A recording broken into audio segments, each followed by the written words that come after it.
یقین کی راہ پہ چل پڑے انہیں منزلوں نے پناہ دی، جو یقین کی راہ پہ چل پڑے انہیں منزلوں نے پناہ دی، جنہیں وسوسوں نے ڈرا دیا، جنہیں وسوسوں نے ڈرا دیا، وہ قدم قدم پہ بہہ گئے۔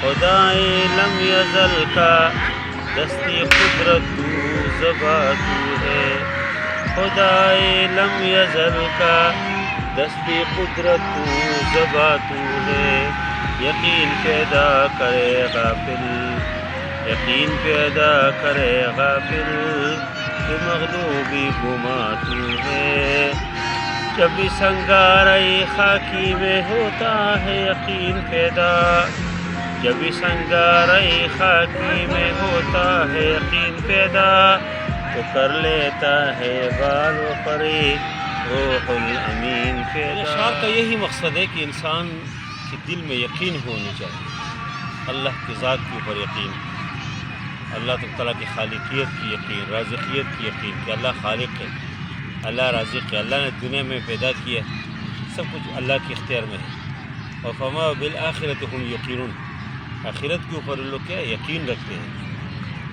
یہ یقین جو ہے انسان کو یقین ہو اپنی کامیابی کے اوپر یقین ہو کہ میں کامیاب ہوں دنیا کے اندر، میں اللہ اس کی شریعت کے مطابق گزاروں گا تو دنیا میں بھی کامیاب رہوں گا، آخرت میں بھی کامیاب رہوں گا، یہ اصل چیز ہے۔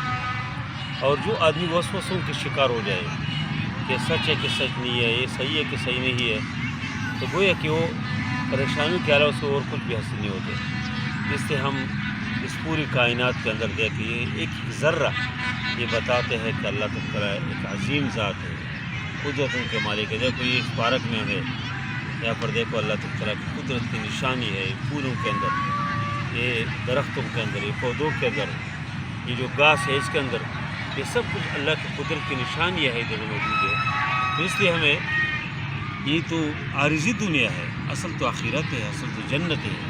ہمیں یقین ہے کہ انشاءاللہ اس مسلمان و مومن کے لیے دنیا میں کچھ مسائل ہے بھی، اصل آخرت ہے اور کئی گنا بہتر اور خوبصورت زندگی ہے آخرت کی زندگی جو اللہ تعالیٰ نصیب فرمائیں گے۔ تو اس لیے ہمیں دنیا کے ساتھ دل لگانی چاہیے۔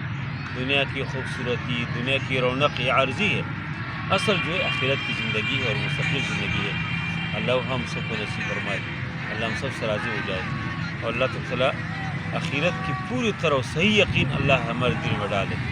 جزاکم اللہ خیر، احسن جزاء فی الدارین۔